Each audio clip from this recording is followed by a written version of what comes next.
Good afternoon. This meeting of the Preservation Board is now in order. I'm going to call a roll to establish who's here. Commissioner Fassman, are you here? I'm here. Excellent. Commissioner Richardson, are you here? Here. Commissioner Schmidt, are you here? Here. Commissioner Wright, are you here? Yes. Did I miss any commissioner who's present? Good. Has any commissioner seen the minutes from the July 28th meeting?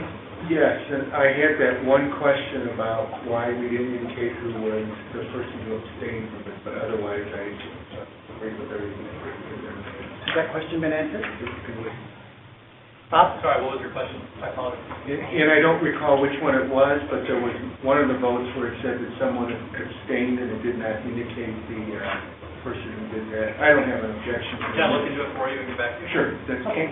We are going to table approval of the minutes until that question is satisfied or the alderman is not present, and then we'll approve them when he's not here. No, I mean, I'm fine with the minutes, otherwise we could... Let's build a good record. Have you looked at the agenda, commissioners? Questions? Commissioner Richardson? I move that we accept the agenda. Second. Thank you. This will be our agenda. Commissioner Richardson, do you have something to say about agenda item A? I would like to recuse myself on that one. Thank you. That was also my question from before.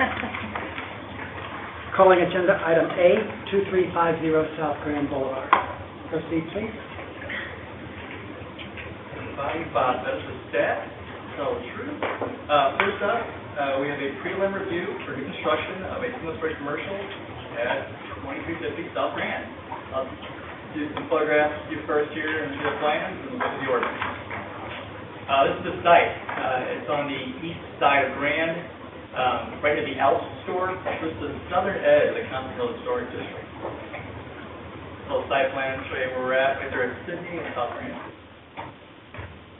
A little bit of a bird's eye view, and this is it right here. Obviously the shoulder over the pump is long.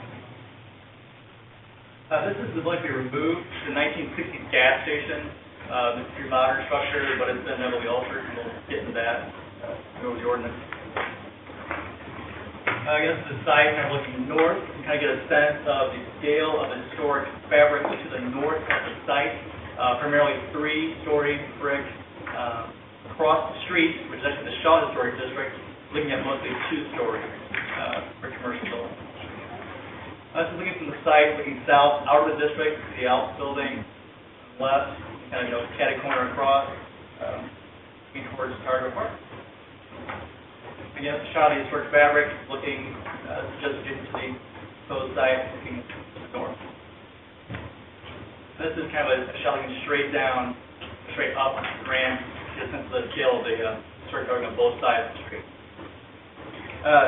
This is the site plan proposal. Again, it's going to be a Starbucks. It's going to be a 1.5-story one-story building. It's going to be situated kind of near the front, short side facing the street. It's going to be near the building line, the historic structures on the block, with a sizable parking lot to the south, and then also a drive-through. These are preliminary designs. Spoke with the applicant, and they said they're willing to, of course, tweak things. This is preliminary design. These are conceptual, and that they can be modified. And we hope that they work with Jeff to do so. But again, 4-side brick, glazed storefront. The tower in the corner kind of gives a little more vertical emphasis, and it's not matched with the rest of the scale of the block, but that's what we have. Again, all 4-side brick, south side, north side, and the back also brick. So let's go see the ordinance real quick and discuss. Let's stand. First up, the demolition. Let's go to that. Cotton Hill states that demolition needs to go through you guys as well.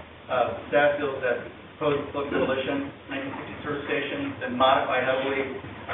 It's not contributing to the historic district, so we feel that the loss of this building is not really a big deal. And really hurt the activity to lose this building. We then go on to the next part, which discusses actual construction stuff.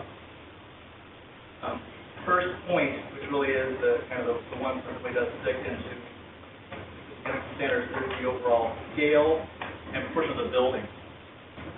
We say that it partially complies. It says it should be in scale with proportion to adjacent buildings. Obviously, it's not a three-story brick building, so it does not comply with that. However, staff feels that with the corner tower on it, the four sides of brick, the way it addresses the street, though it's not the entire parcel, we feel that it does comply with kind of the scale of the rest of the farm. Setback, we feel it does comply, although it does not align perfectly with the adjacent buildings. It does have does address the street a few feet back from the adjacent building. Materials does comply there. It's all four sides of brick. It says you cannot use raw concrete block. Obviously, it complies with that. The detail portion, especially, that addresses existing buildings. So really, unfortunately, details of the building cannot really be addressed in construction. Standards isn't really applicable in that manner. Roof shapes and forms, flat, fine. Walls, fences, and enclosures. We're supposed to put a 6-foot wood fence at the rear. That does comply. Landscaping, as we've seen so far, pretty minimal, but it does also comply with the standards. Paving, doesn't have loose gravel, crushed stone. Street fixtures and utilities, not really flushed out at this point in time, but that will be addressed at a later time, most likely. Drives and parking. There are some curb cuts here, and I understand they'll be utilized. That complies as well. Signage is not part of this application, so it'll be addressed separately as well. So in summary, construction within the Cotton Hill Square Historic District. The building on site is not contributing to the historic district. Proposed project complies generally with neighborhood standards. Building will be clad in red brick, which matches the majority of the historic material in the neighborhood. So based on this, staff recommends that the board grant preliminary approval to the proposed construction stipulations that final plans, interior details be reviewed and approved by our office. Bob, before we ask you questions, if we have any questions, your machine here is making some beeping noises. Oh, my calling.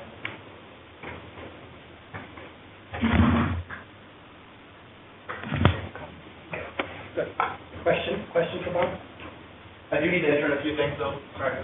Okay. I have a couple letters. First up, I have a letter from Mark Byrne, the resident of the Target East neighborhood. He had some concerns in regards to the scale, orientation of the building, as well as the amount of trucks it will cause on the block, and other issues. I'll leave that into the record. A letter of support for the project from the Compton Heights Neighborhood Association. They say that it will replace a building that is attractive to the neighborhood. The tenant is vital business, and they feel that the neighborhood embraces the design as submitted. Also, a letter of support from the Compton Hill Reservoir Square Residents Association, who also supports the project as proposed. I know Tower Grove East is here to speak on the item, and they can.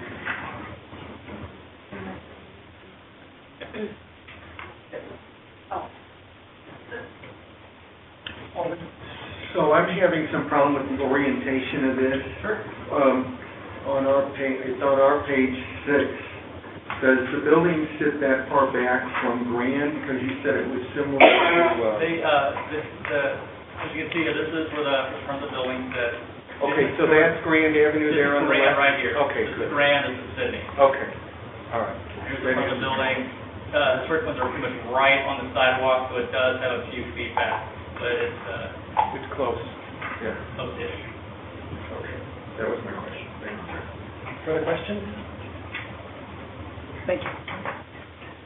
Okay, who's the applicant? Good afternoon. Good afternoon. Your name for the record? Richard Robinson. And your address? At 3405 Hawthorne Boulevard. Zip, 63104. proceed. Okay, I don't know if this would help, but we brought some colorized site plans at 11 by 17 format if you'd like to look at these. These are sometimes easy to read. So I don't know if you'd like to look at these or not. If you just give them to Jan.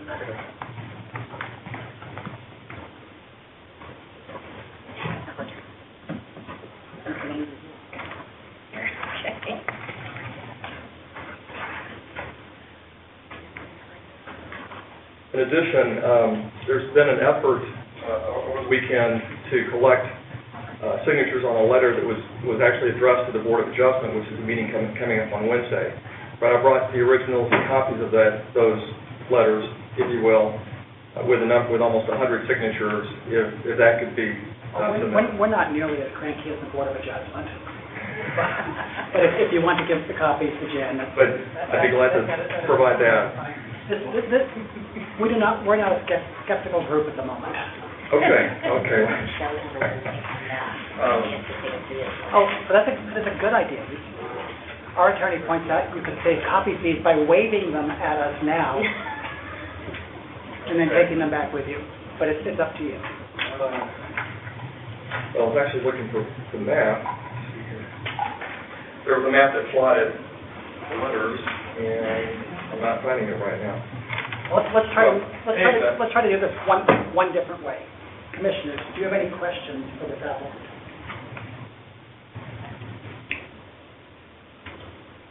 Okay.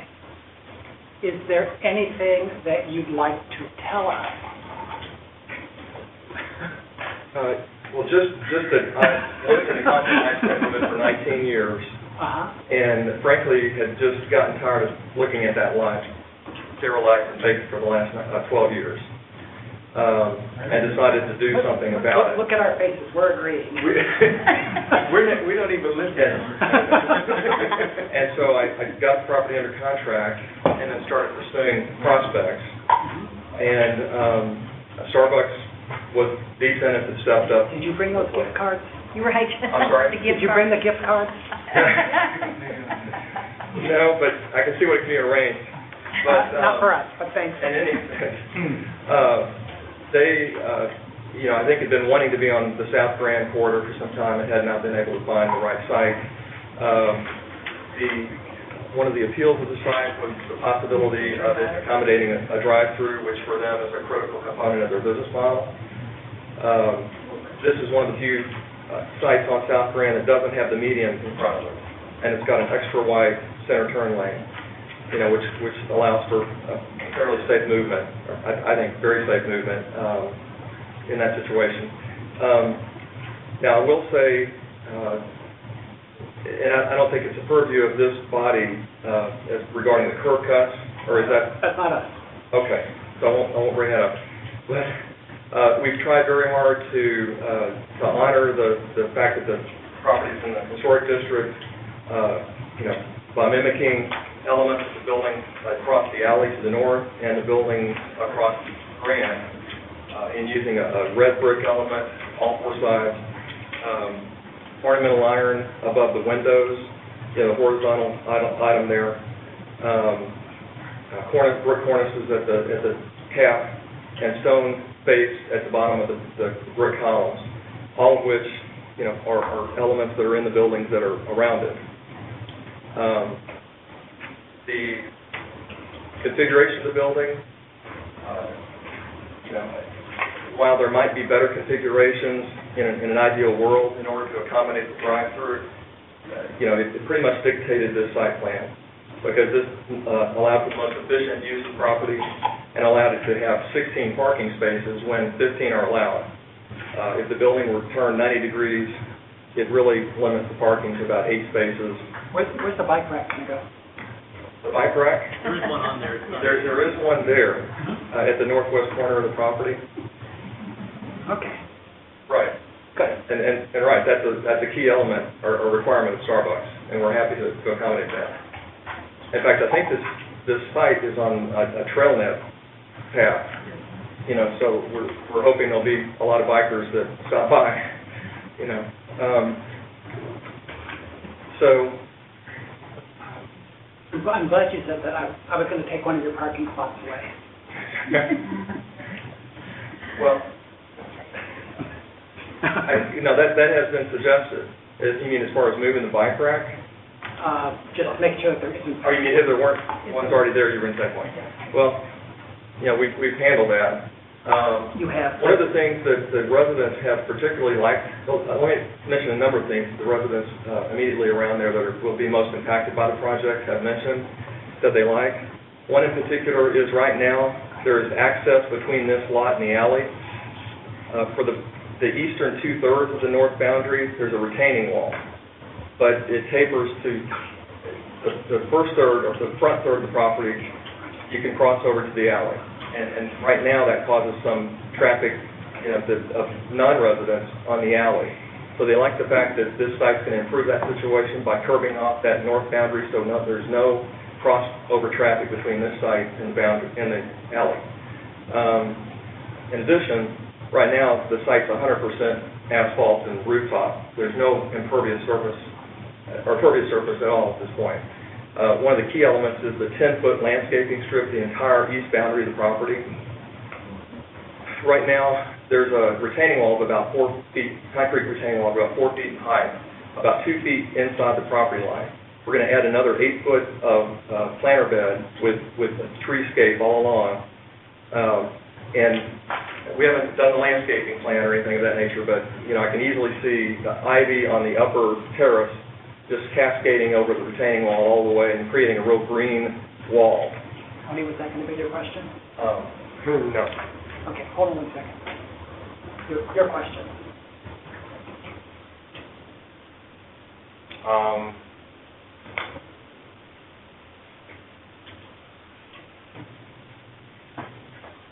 This may focus your presentation just a little bit. Okay.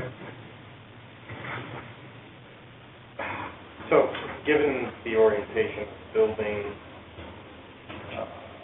the footprint of the building,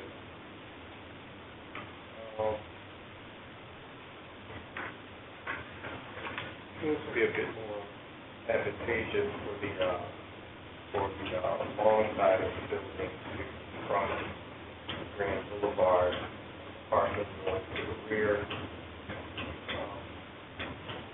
Why would you have done that? Okay, well, we studied that, and it would not only would it not meet the city code for parking, because we could only accommodate 8 parking spaces and 15 were required, but it would also necessitate the 0 curb cuts on Grand, which Starbucks would not accept. The only way in and out of the site would be Sydney Street. All the traffic would have to funnel in there, and residents along Sydney and Victor certainly wouldn't appreciate that. And I can show you a site plan, I brought it with me, that shows what I'm referring to. In addition, I have a letter from Starbucks that says that they studied this plan as well, and I've got 10 copies here, if everyone would like a copy.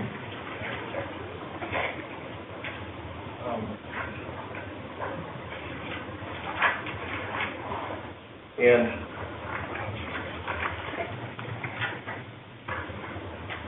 Starbucks studied that and said that, and I've got an email from Starbucks confirming their feelings about that site plan, that they would pull off the site. It wouldn't meet the city code anyway for parking, but setting that aside, it would not meet their requirements to operate here.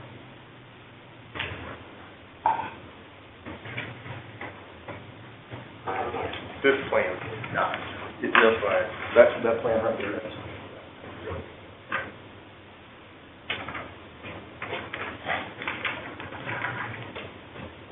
Now, the one thing that they indicated they would be willing to do with the existing or the proposed plan is some limitation on the southern curb cut on Grand. They're willing to, let me see, let me get this right. Okay. They're willing to discuss / review limiting the southern curb cut on South Grand to a right-in, left-in, right-out curb cut. In other words, folks leaving the site would only be able to turn northbound Okay, we actually do not care about that. Oh, I'm sorry, okay, well, That'd be the Board of that'd be the Board of Adjustment. okay, sorry, it's getting a little bit out of boundaries here. Aaron, question? No. Well, the other disadvantages of this, the plan where the building is oriented alongside north-south, is that it would require the dumpster to be right up against Grand on the northwest corner of the site. The 10-foot landscape, 8 foot of the 10-foot landscape buffer on the east boundary would have to go away because it would have to, that would become a driveway area. In addition, you'd have pedestrians a little bit, pedestrians having to be a little bit more careful about the drive-through traffic, whereas the proposed plan has the parking pretty much separated from the drive-through lane, which we think is a safer condition for pedestrians.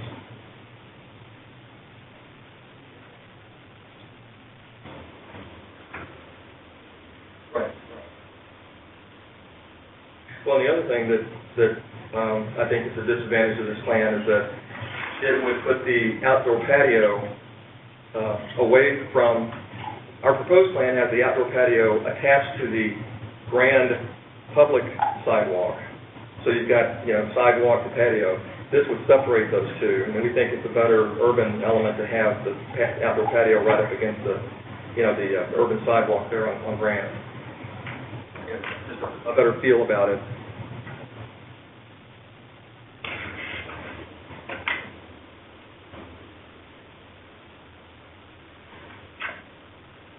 I am pretty sure that you have answered the questions that we have. If we need you to come back, I will call you. Okay.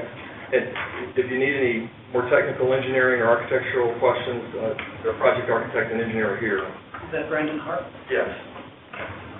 Okay. Jan Simons? Want to speak? Oh, I do not. You for this or against this? Oh, I'm for this. Okay. I helped collect all these signatures for it. Brian Colby? Tell us your name and address for the record, please. Brian Colby, 3528 Victor Street. And for the record, I am a city employee, but I'm taking vacation time to come and see for this project. I live about 5 houses up the alley and then across the alley. And I could say I'm very, very excited about the project. So there's a number of elements that I like. Certainly the brick, the stone, the iron work that they intend to incorporate into this. I appreciate that they thought of that right up front. What don't you like, Brian? There's not much that I don't like. I really, What department do you work for? neighborhood stabilization. This going to stabilize? Yes. And it's, what I don't like is what's there now, that the corner has just been dead, absolutely dead, and negative space. This will add a lot of life to that corner, a lot of energy.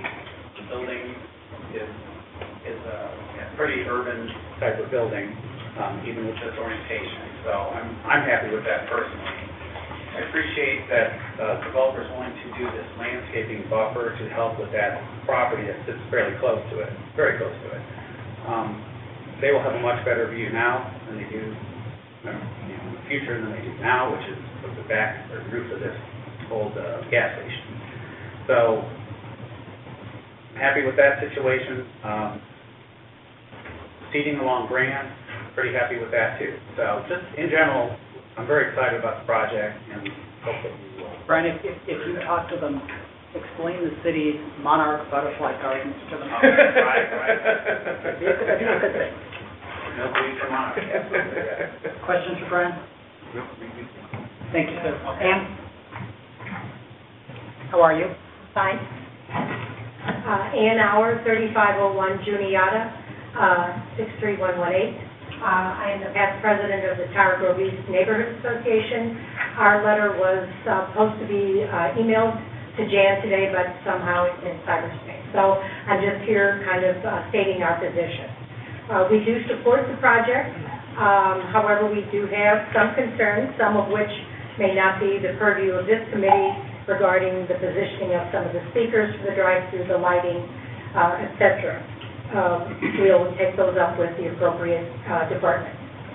But we do feel that the scale of the building doesn't quite, we have concerns, I guess, about the scale of the building and how it fits in with some of the neighboring properties other than Alps, which isn't the prettiest building we've ever seen either. So, we do feel that we'd like to have them explore further the positioning of the building, switching it at a 90-degree, but we understand that that may not be possible, but we would like to have a little more time possibly to explore that.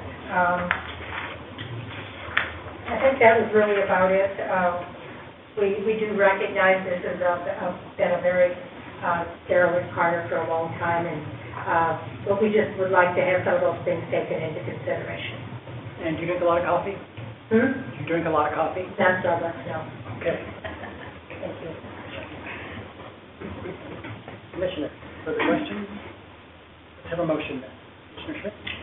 I would move that the Preservation Board grant the preliminary approval to this proposal for the demolition and new construction with the stipulation that the final plans and exterior details will have to be approved and reviewed by the Cultural Resources Office to ensure that they're compliant with the historic district plan. For a second? Seconded by Commissioner Fafla. Discussion? So, the plan that they've shown, I agree does not work as proposed. That would be the alternate plan. However, it's a quick sketch. You can get the same amount of parking that they currently have with the length of the building facing Grand. Still two curb cuts, parking goes in the rear, the front of the building, that would be the side of the building with what looks to be double doors facing Grand, still allows for the same amount of parking without a sea of parking facing Grand. Can I explain my motion? My motion basically is based on the ordinances with regard to whether this building should be demolished or not. That's key number one. Key number two is with regard to what's being placed there and the materials and so forth with the ordinance in terms of whether that seems to be compliant with what we would normally do, whether they modify how they want to orient this. I feel confident that the neighborhood will be addressing that at the Board of Adjustment meeting rather than here. That's the basis of my... Okay. Yeah, I don't know that would necessarily happen. And,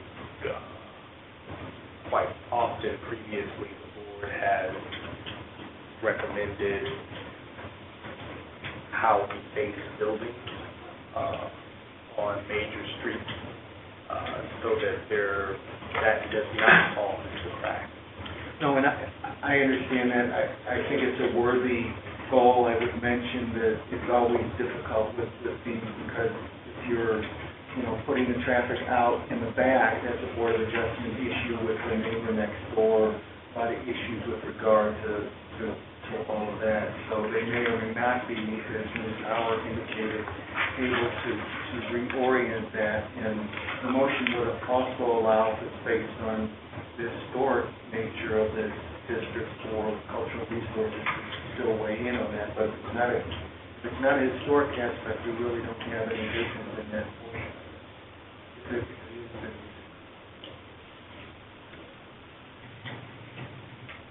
I think historically, we would not have a sea of parking on Grand, and so, as such... That's why my question was how this was oriented, and it's oriented so that on Grand there would not be the parking, rather the parking would be coming up. That's not the case, because the southern half site is parking, I understand. and that is facing Grant. Right.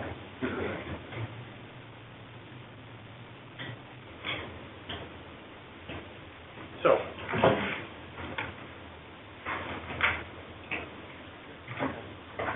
Here we go. no. So put one curb. One curb cut. Parking goes back here. Still keep that's still correct. So these are two. Now it's just going to be line. Rather than back, you don't have that. That's the practice. Read Brandon Hart. Two ways, Brandon Hart, I think. I can just answer any site plan questions if you have them. Otherwise, design with this. I have to.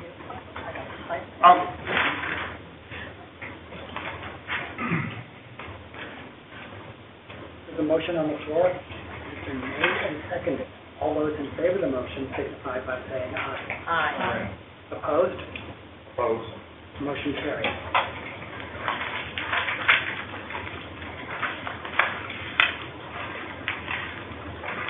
Commissioners, we're going to reconvene as a administrative hearing board and hear 3 appeals of director's denial. Since we last called the roll, Commissioner Robinson has arrived. Anybody else? And we're rejoined by Commissioners. Calling agenda item B, 46 Washington Terrace.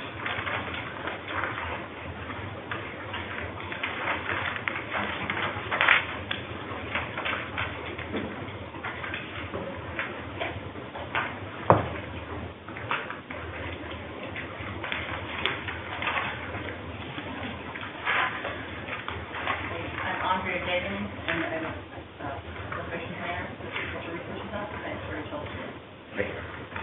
It's 46 Washington Terrace, application to erect a gray vinyl fence alongside of the residence on Kingsbury, Washington Terrace, Georgia. On the front, on the title page, it actually says Westland, Georgia. We're reviewed it under the Kingsbury, Washington Terrace standard. This is 46 Washington Terrace. Site plan showing location.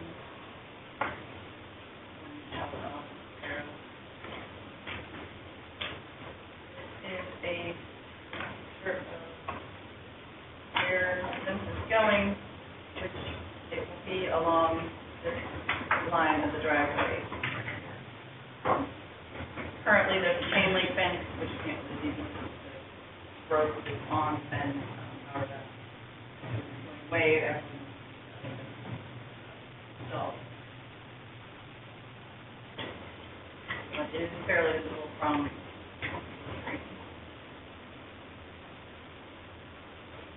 This is this sample off of the website showing the material and the color.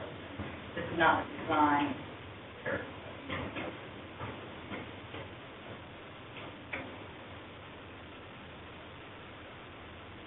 Are the context on either side. This is an existing wood fence that's on the opposite side of the property. And this is similar to the design that they're proposing, but this one is actually wood. To submit into the record, ordinances 64689, the gambling ordinance, and 56518, and associated standards for the Kingsbury, Washington Terrace. And also a letter from the Washington Terrace Association, which basically states that they would accept the fence, but that their approval is contingent on the approval. Would you repeat the number of the ordinance that you introduced, please? 4689 and 56518.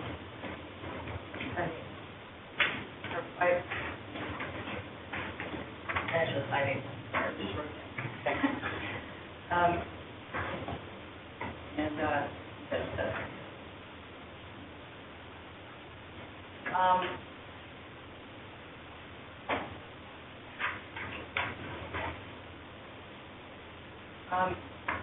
the owner, proposes to construct a 6-foot high, vinyl privacy fence alongside the property line, which I believe is pretty much right on the property line between the two properties. The historic district standards require the fence to be visible to the street via wood or cast iron. We don't feel that the dark gray color or the grooves that are put into simulate wood grain replicates the look of wood fence closely enough. Also, it's not going to weather like the other wood fence on the other side of the property. Same way, we're not sure how it'll weather. They have a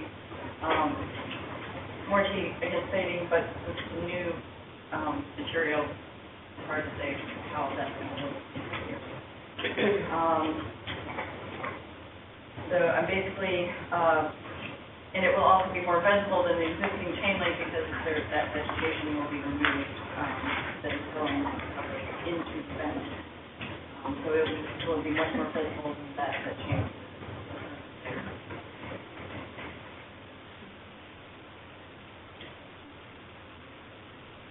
Question, Conservation Office recommends that the Survey Board holds director's denial of the application does not comply with the Missouri Washington Spirit.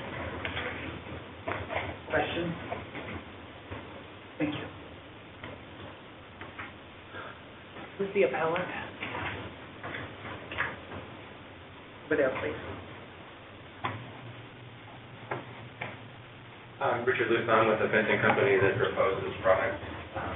And Address is 1432 South Drive in St. Charles, Missouri. is your testimony going to be the truth? Yes. Okay. I brought a sample of the product here. Vinyl fencing has gone a long way since traditional white vinyl products that are in the market. And if you take a look at what we're proposing for this customer, it actually mimics wood quite nicely. It's gray to mimic a gray weathered product. And a couple of other colors as well, if somebody wanted to stain their fence. And it's built just like a wood fence. The posts are set in the ground, the rails are in between the posts, and the boards are physically nailed on.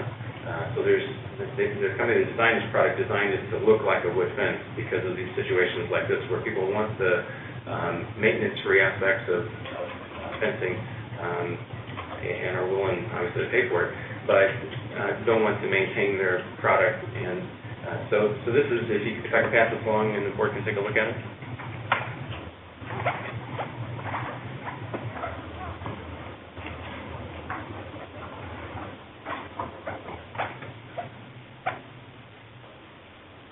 The product does carry a 30-year warranty against rot and decay, and also a fade and stain warranty. It will not fade more than 2% in that time frame. And although it is a new product for this particular manufacturer, it is manufactured similarly to the vinyl PVC decking products that are in the industry today. So what they've done is taken the same technology that they've put into the decking business into fencing and created a product that could be installed very similar and very attractive looking as if it was a wood fence. This would be excellent presentation for the people who would have to rewrite the ordinance that we have to consider. Mm-hmm. The ordinance that we have to consider is pretty specific about the sort of material that we can afford. Questions from Mr. Pence? Does this cost more than wood or the same as wood? It's a little bit more. Upfront costs are a little bit more, but the back-end costs are going to be less because you don't have to replace posts, you don't have to replace rotten wood and staining aspect.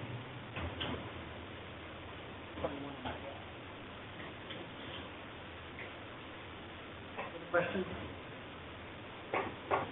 Thank you.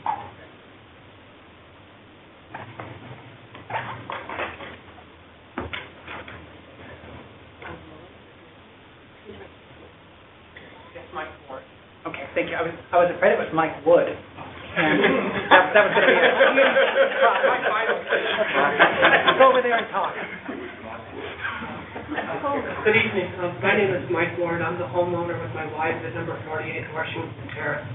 My neighbor, Barbara Martin, is the homeowner with Dr. Martin.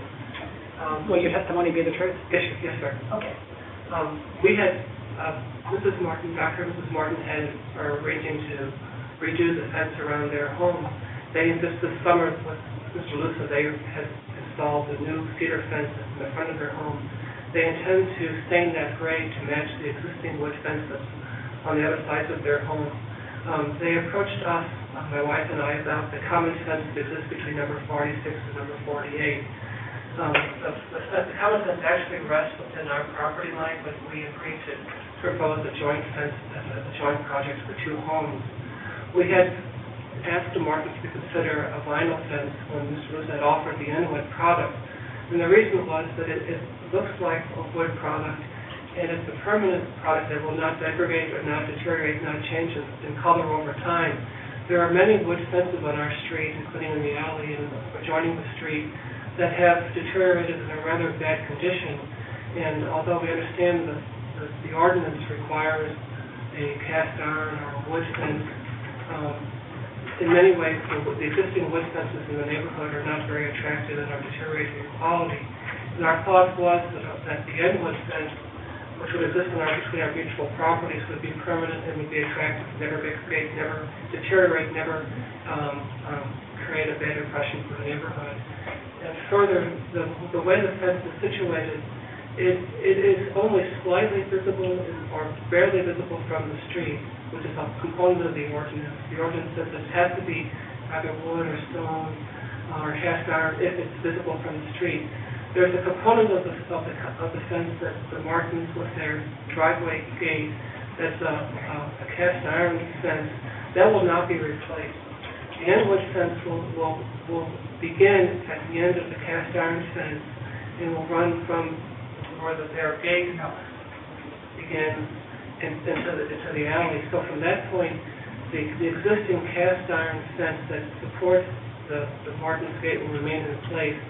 The Inwood fence, or the replacement fence, whether it be a wood fence or the Inwood fence, will begin after that cast iron fence ends. And so from that standpoint on, the fence, whether it be the wood fence or an Inwood fence, would be barely visible from the street. And for those reasons, mainly because of the permanence of the product, that it would not degrade, not deteriorate over time, would not create a bad impression in the neighborhood as compared to the various deteriorating fences in the neighborhood. And the fact that the Inwood fence is barely visible from the street, we would request the court to grant our appeal and to permit us to install an Inwood fence. And again, with respect to the cost, it's essentially, stating the number, about almost twice as much as the wood fence would be to erect the Inwood fence. If you have any questions, I'll sit down. But thank you very much for your consideration. Do we have any questions?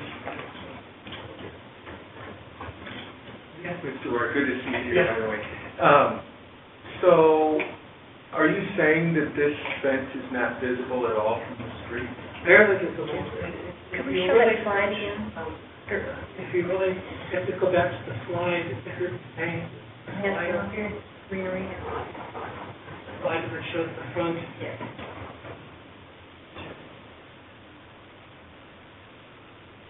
There, you'll see right there, that picture, you'll see the cast iron fence that leads to the house of Martin's dog, Mitzi.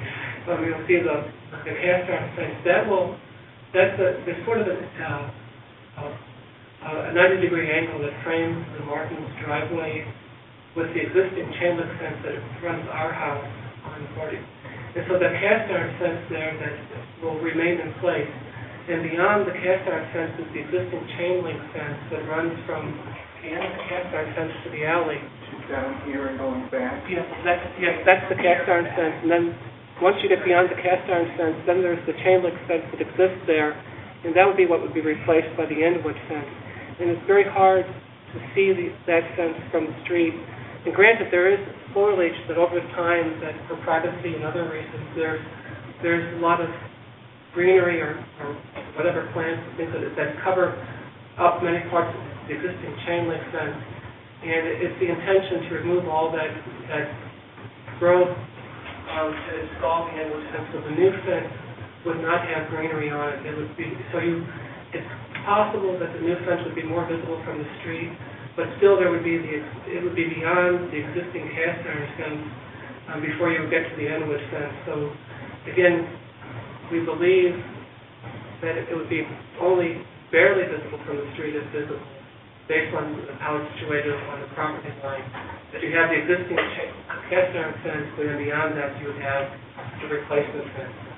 The thing that we struggle with here, and this board is tired of me saying this frequently, because I often tell them that I don't have any of these local districts, and this is yet again one of those examples for that, because we're stuck unless there's some reason for a variance, and there's very limited reasons for a variance, and I know you understand that. That allow us to go beyond what the actual wording is here, and this wording says that fences shall be constructed of these materials when visible from the street. It doesn't say if it's just a little bit visible, if it's a lot visible, it says when visible from the street. So unless we have something else that allows us to provide a variance, it puts us sort of in that trick bag of what the actual ordinance provides, and that's why I was asking you that question.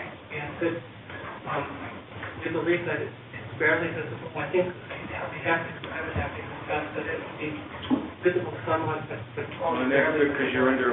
Yes. Thank you. And greenery, a big greenery eventually could probably grow over it. I mean, it's a green It might be material. better if there were greenery there, frankly. I don't know how the staff feels about that. Because if the new fence had greenery over it, then it would be like the existing chain link fence, which is not visible.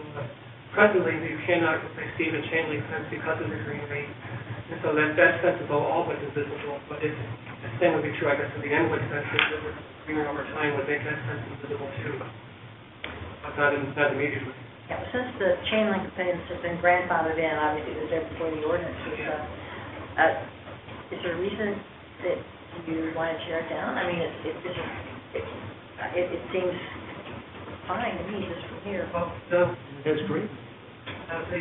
the chain link fence has been there precedes my wife and I living on the street.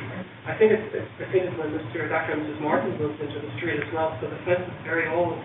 And with Martin's head coach was basically good fences make good neighbors, and they wanted to upgrade the fence around their property. And so just this summer, they installed the fence on the front of the home, which they intend to stay in grade, and that's existing gray wood fence on their property. And we asked them to consider the end-wood product when it was raised with the contractor, just from the standpoint of permanence and low maintenance. It was mainly aesthetic preservation, lack of maintenance that was the Martins desiring to replace the chain link fence to improve their property and their privacy.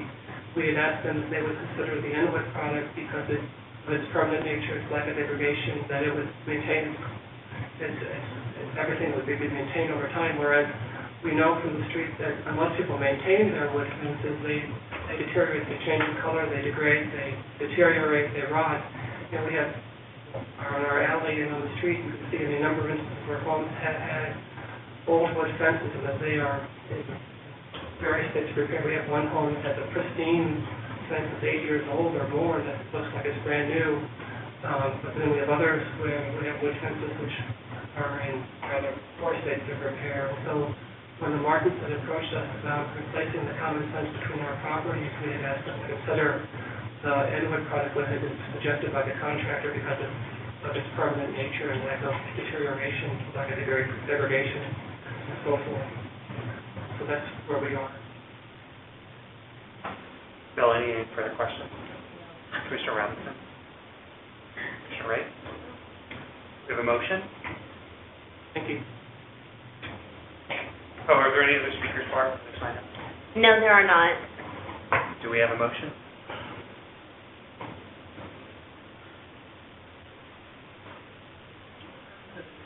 I'll make a motion that Preservation Board uphold the Director's denial as the proposed fencing does not comply with the Kingsbury Washington Terrace Historic District Easter. I'll second that. Discussion? So, some of our ordinances do allow, if they have a model example, to use other materials that, you know, adhere like that material, is that right? But this is not one of those? Because I've seen cornices and things like that where they talk about such things, but I don't see that here. Right, but in other sorts of things where it mimics or models that style, I've seen that on buildings, but I don't see that in this ordinance. Alderman, Yes. you look at this as the enabling ordinance, I think that highlighted pencil, I think that's what you're searching for. As to what you can consider.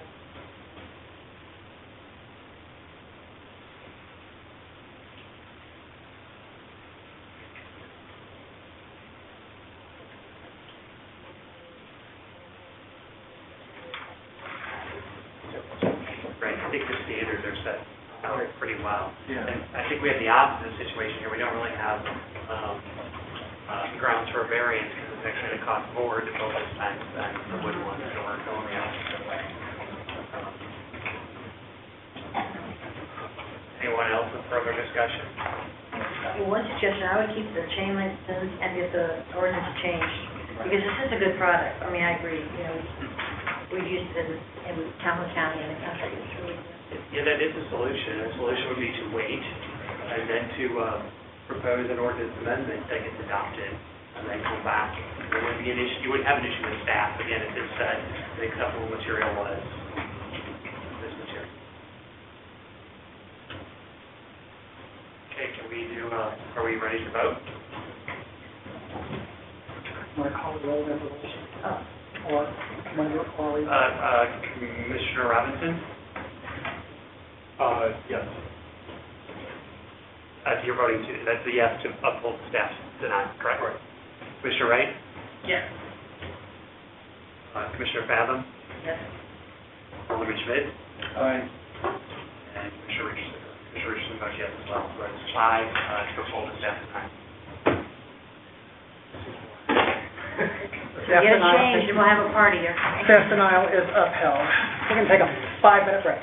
I'm sorry, we're not going to take a 5-minute break. We're taking a 5-minute break. You want to? Let's bring a new one.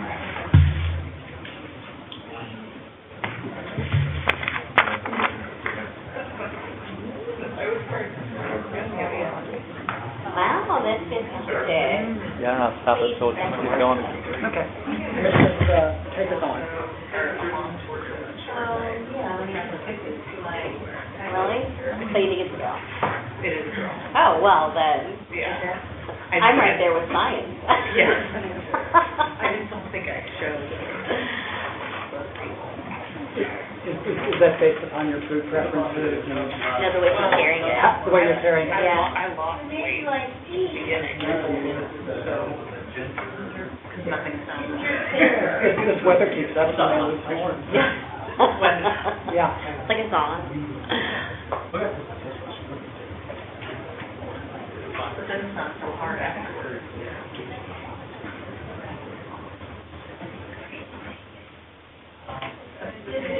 You know, Margaret Barbara, our office, Human Properties, the baby, planning. I had learned to use eBay for this, so I'm pretty excited. Is there a theme? No, but it'll be different than her last. Ask Erin. Erin knows all about that. I'm like a professional shower boy. Have you had all your showers? Well, I had a blue thing, but, I mean, usually,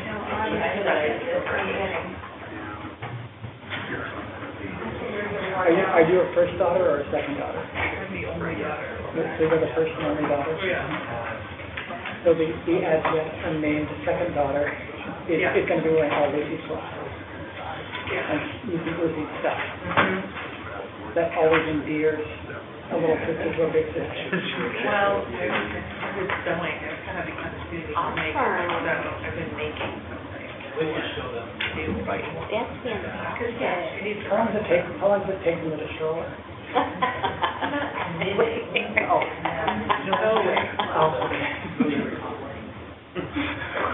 Oh, my God. I started a knitting project with some friends last year, and I was lagging so far behind them, like we were mean to do it, and I literally paid someone on Craigslist to finish my thing.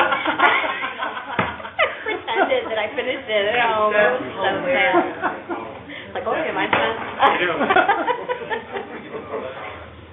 It was actually like a 90-year-old woman, and she told me it was very therapeutic because she has arthritis.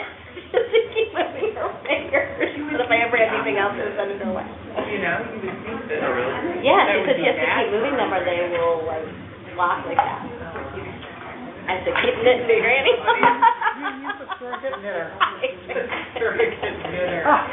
I did, it was great. It's a great experience. Okay, Commissioners, we ready to go back? Who are we missing? Tony. It's right there. Meeting of the Preservation Board reconvened. We're an administrative panel hearing appeals of directors' denials, calling agenda item C, 4730 to 34 McPherson. Okay, Bob Bettis, staff, La Truth, entering in ordinance 64689, as well as North End 69112, amended by 69423. I have PowerPoint, I have presentation, and okay. This is an appeal to staff denial to install light fixtures in the front of this building structure. Building. On pictures. I'll go to the pictures and we'll go with the standard. This is the property in question. The light fixtures, they're right above the heads of the two statues. You'll see the mounting bracket. This is an ongoing rehab, total rehab of the building, about a year and a half now. I think, Ken, roughly has been going on. The light fixures were never part of the application we saw, and they were installed without a permit. We cited them, they did remove the fixtures, and then had to come back to try and get a variance or exception to install them. Do note that the mounting brackets are still in place, and then we'll get close-up shots of those next. A little context, a little blurry context for you. McPherson, North Euclid, the south side of McPherson. A little context leading west down the street. Again, the property in question is right on the left-hand side. The lights, again, are right above the heads of those two statues. Across the street. This is a shot taken from Google showing the terracotta prior to installation. Note there was conduit that came out for previous fixtures at some point in time. Note that it came out at the mortar joint, and we didn't see any other kind of impact on the terracotta at that time, just the conduit that came out at the joint. This is what it looked like installed. This is a black and white pic. This is what I had on. I'm sorry, but these were like when they were installed. Note the scale. They're almost 3 feet in length, and also the fact that they are covering up a lot of the terracotta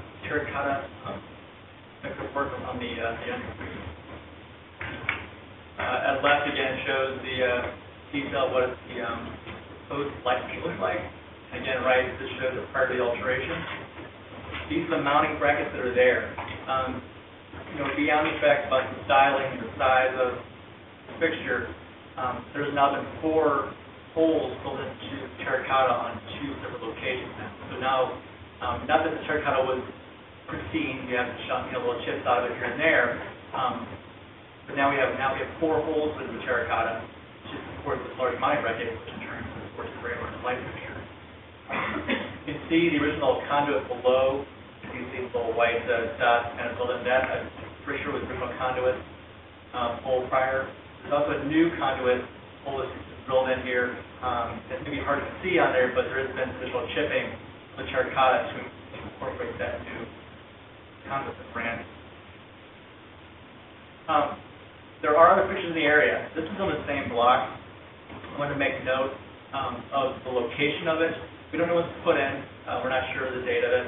But note that it's not covering up any detailing. It's put up in a manner that did not, run over terracotta on the Ketchner storefront in a place that did not contain any detail. So, again, back to the standards. terms of installing new light fixtures. It says all new light fixtures, whether recently or attached, shall be either authentic pre-styling or high-quality contemporary design, or material, size, and shall be the scale of appropriate height to the building which they are installed. Staff feels that the very large fixture is not appropriate scale. I mean, it's a two-story building, you have a nearly 3-foot tall fixture. The period styling on it is probably debatable. I mean, in all honesty, so I think that there's way too large, and they're putting a manner that is now damaged terracotta, and you're also concealing detail. So that's huge. That's a big deal. So again, just to summarize, covering detailing, put without a permit initially, damage terracotta. Staff recommends that the board hold or denial. Director, pictures do not comply with the standards. So Sarah's here for members to give members' point of view on this. Questions? Thank you. Am I standing in your back? Sorry. Okay, who is the appellant?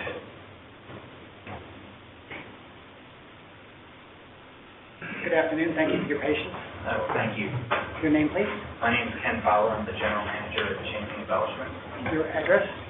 4732 McPherson Ave. And is your testimony going to be the truth? Yes, sir. Proceed, please. Just to give a little history, I'm definitely not going to argue the fact that these were installed without a permit. We did hire a contractor, a historical specialist, and an architect who we thought had taken care of that. That's why as soon as we found out something was amiss, we went ahead and took them down. We definitely want to do this right. We purchased the building in the end of 2012. Took approximately 6 months to design and make sure everything was historically correct. Everything, including these light fixtures, was passed through the Federal Historical and did receive approval. As far as the terracotta, we have repaired all of your terracotta on the front of the building. Since there was already damage in that location, we tried to utilize a space that we could to minimize any further damage. We did make efforts to keep any holes, any new work in joints of the terracotta. Because this building is really a combination of Beaux Arts and collegiate Gothic, we weren't sure exactly which way to go with the style of these lights. So instead what we did is looked around the community and tried to match these lights the best we could to existing lights in the community. One of the lights we had looked at was just a few doors down, but as Mr. Bates pointed out, it was put up without a permit, so that was kind of a moot point. However, I don't have a way to show you this presentation. Is it okay if I approach to show you some of the other fixtures that are in the area? Do you have electronic versions of them? I can get you electronic versions of them. I'm trying to think of how you can build your record. Okay. I mean, we could see them, but they would not therefore become part of your record. You could mail it to me later. That'd be okay with the board. We could mail them to us. We got them to the board at the end. Or is that okay with you? You could mail them to them right now, and Bob could testify that he just received them. Can you do that? Okay, let's take a second and do that. I have a question, though.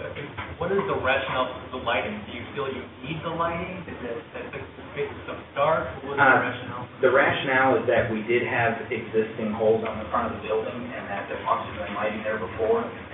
We looked extensively for any kind of pictures in the past that would show us what was up, and we couldn't find anything. So we were just trying to bring the building back to what it was.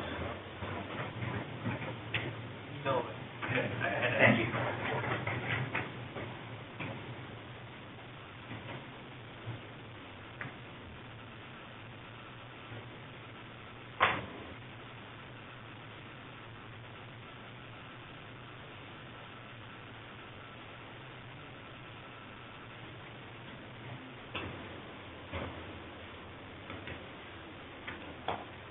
Sir, would you email me, because I have my iPad here, and this is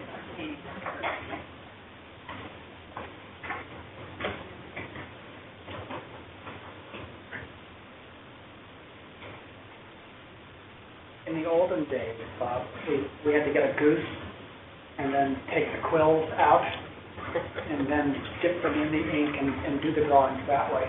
This new way with the emails looks so much faster. And it's easier on the goose. Yeah, they're beta stepped in.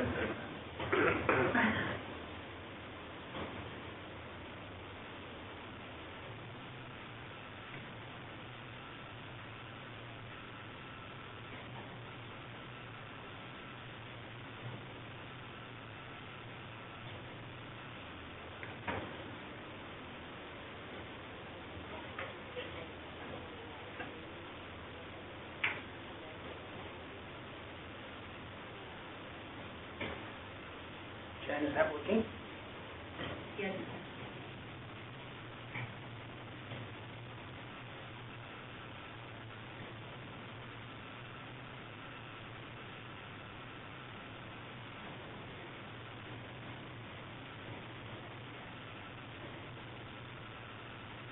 This would be one of those commercials for one of those data plans.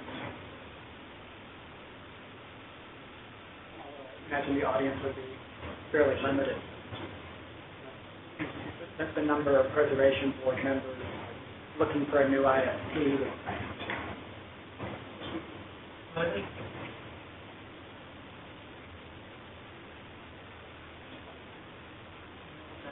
Like the Tinder account. That's our Tinder account right there. Seriously? No, there's no pictures on this. You are hilarious. I am in my field. He's over there on your side of the table. There's no pictures. Oh, I'm responsible for it? Yeah. I'm thinking, yes, actually. I mean, that's If we say that it's in transit, I mean, it's going to get closer. Yes. 5%. I believe we'll fix. Okay. Making the applicant. that he's Please, gonna please, close out. please proceed. We will consider it submitted to the record and If you want to- on its way.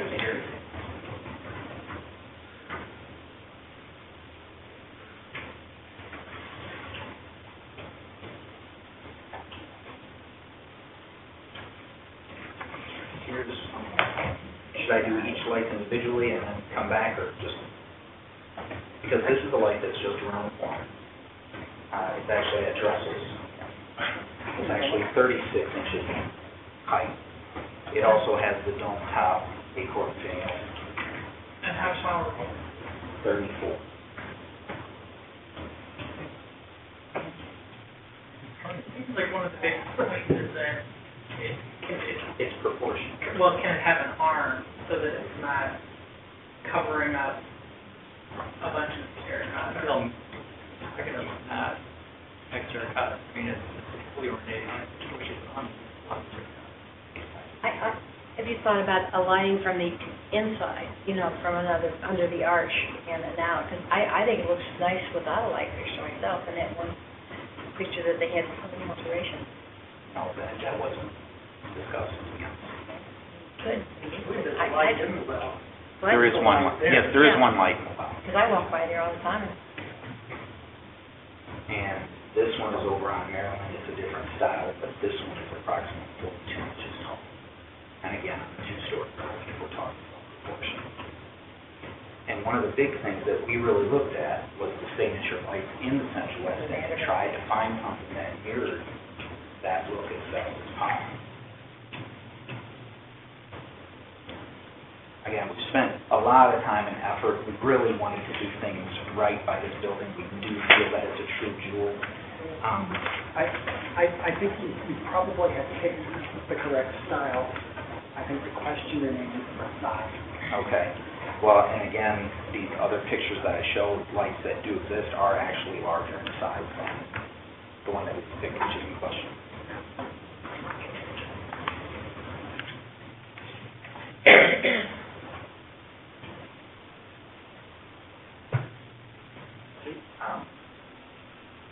Is there any questions?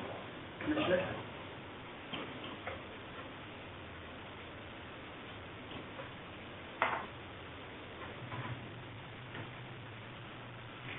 Stephen?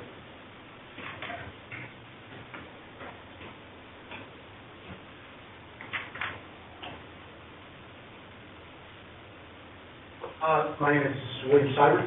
I live at 54 Waterman Place, St. Louis. I'm representing the Central West End Association Planning and Development Committee, and I would like to begin by reading into the record the letter that we sent to Jan. Before you begin to read, is your testimony going to be the truth? Absolutely. The Central West End Association Planning and Development Committee respectfully requests that the Preservation Board uphold the Director's denial of a permit for light fixtures previously installed without a permit and since removed on the former Joseph Wittig Florist Shop building at 4732 McPherson Avenue. The light fixtures at issue do not comply with the Central West End Historic District standards, which stipulate that new lighting fixtures shall be either authentic period styling or high-quality contemporary design of appropriate size and of a scale appropriate to the building where they are installed. The style of the fixtures proposed for installation at 4732 McPherson is neither an authentic historical style nor a contemporary design. The fixtures are far too large to be in scale with a two-story commercial store building and are of a size more appropriate for a multi-story building of much greater mass. And I would say that I would like to know, I didn't see the examples, but I would be interested to know if they were installed with a permit in compliance with these standards. Moreover, the mounting brackets required to support these oversized fixtures cover and have damaged the ornamental terracotta of the historic storefront. The high-style Joseph Wittig building features one of the most elaborate, intact, early 20th century storefronts remaining in the Central West End. We are concerned that this rare survivor be carefully preserved. And we applaud the work done by the owner, but we do take exception to light fixtures, as I am stating. To that end, we urge the property owner to work with the PRO staff, Cultural Resources Office staff, to select lighting fixtures that conform to the Central West End Historic District standards and to repair the damage caused to the storefront's historic terracotta from drilling into it to attach mounting brackets for the oversized fixtures. As always, we thank you for your consideration. I would just mention two things. One thing I already mentioned, that the other fixtures in the neighborhood that were shown, I would like to know if they were installed in compliance with the standards. And two, I would be glad to help search the Heritage St. Louis archive for a photograph of the building that shows what fixtures were in place in 1970 when that survey was done. Thank you. Any questions? Thank you. Commissioners, this concludes the testimony that we have scheduled in this subject. You want to make a motion? Yes. I would move that the Preservation Board uphold the Director's denial as the proposal light fixtures do not comply with the Central West End District standards. Is there a second? Second.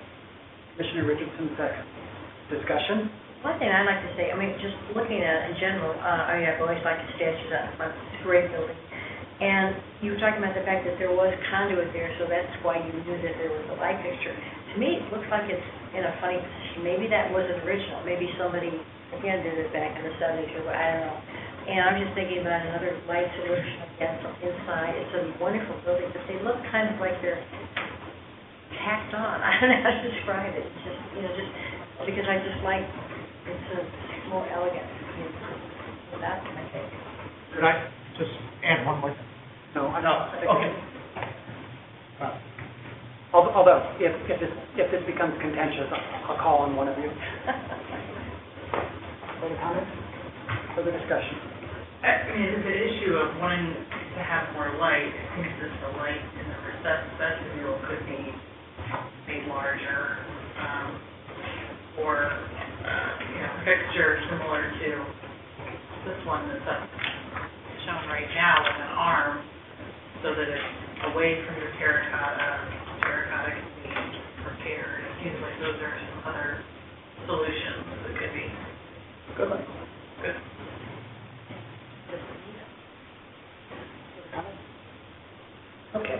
Commissioners, there's a motion on the floor, it's been made and seconded to uphold the director's denial.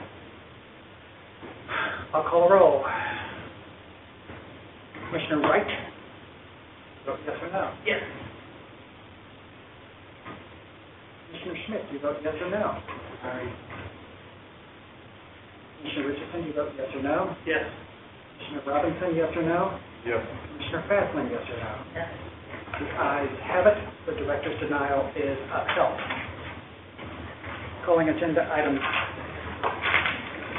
D, 1845 North Market.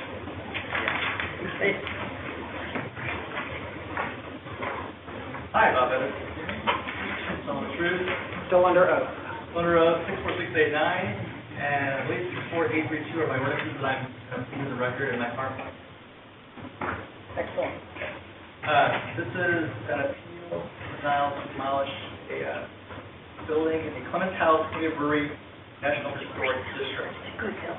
Ward 5. It should be of note that it's not a review district, it's just because it's in the National District, which is why it's reading. We'll do a little tour, and we'll talk about the building in question. Here's the location again, what you've already commented. This is a picture from 1986 when they expanded the district and added this into the area. You can see the highlighted building in question when it was an intact road building. And reveal how it is now. So the entire row of buildings, we have two that are left. So we've got that one and then on the end with the permit stone front. The two survivors in the block. Looking back towards the church, towards the building. On the other side of the street, you have one historic building left, and then also towards the church. We're kind of looking a block away, back towards the street in question again, looking at construction from 07. Just walking on the building real fast. This is a party wall. It's relatively sound. Works in good shape. That's the north elevation. Show the back of it again. Relatively sound. Blurry shot of the east wing. Showing obviously some deferred maintenance. All the wood elements are pretty much shot. The roof is shot. Windows are broken for the most part. So again, issues of overall the envelope are with deferred maintenance. There are some areas of localized damage like this where there's the foundation, the brick, and compromise on that back wing portion. Again, it shows there's localized damage, but overall, the building is sound under the ordinance. So to be clear about that, again, an issue with the So we'll go back to first reading. Okay. Went to the ordinance. There aren't any remodeling plans applicable. In terms of quality, back in 86 was added to the district. Obviously, row of intact buildings had integrity, and it was a merit building. Blocks have seen since roughly 04 started to lose any of its teeth, so we only left a few of these buildings to the left. If redrawn today, this obviously would not be in the district because we only have two structures left in the area. Discuss condition again. It's an issue for maintenance, new roof, that kind of thing. The owners may have more information for you in terms of specific issues in terms of facility, but overall, building height is found underneath the ordinance.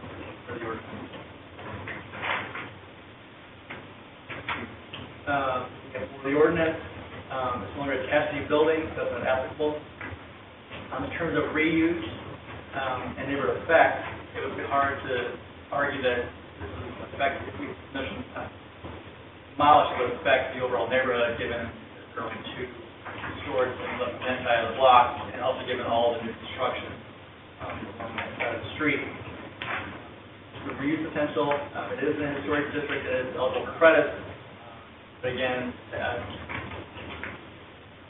hard to probably get the structure. Hardship, going to speak on that if we do so. Urban design, again, the block space thing is highly compromised. Really, urban design is really not an issue. There's nothing left, fabric is pretty much going with these two buildings.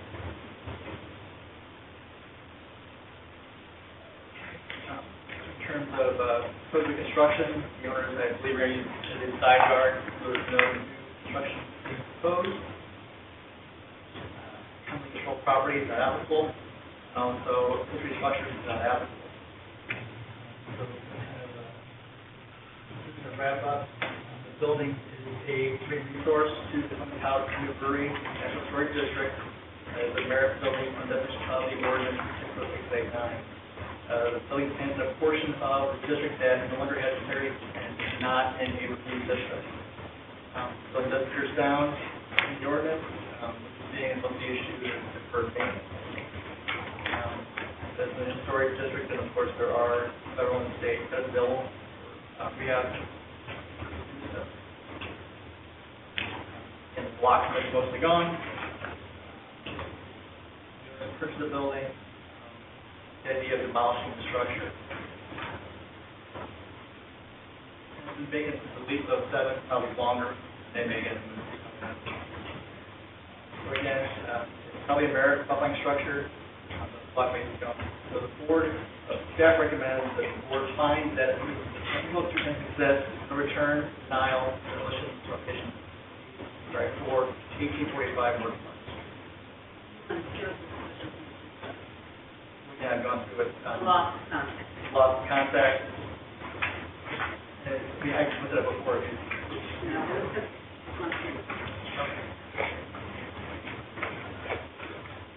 Questions? I have one real quick comment.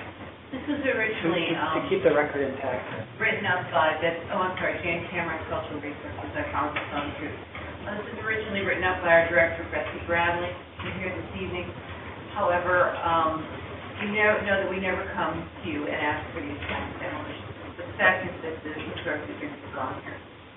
And so we are recommending that the special conditions apply that we should demolish it. Thanks. Did you have a question? Yes. Jan, or Jan, would it make a difference if it was a preservation or review district, or you'd end up? No. Okay, because I just want, okay. And then, Jan, does it, the only thing that, I agree with your whole analysis, but the only thing that gave me pause is it the Free Civil War, how many? Does that concern you that we're tearing down Free Civil War? Or do Well, we- we never like these buildings demolished, and the older and the rarer they are, the worse it is. But the idea of this, the future of this building is, there isn't any. No one is ever going to come in and say it. And for us to say that this gentleman needs to live next to this vacant derelict property, I think it's really unfair. There are Civil War buildings in Melansky that is not so far from here as we are far from this.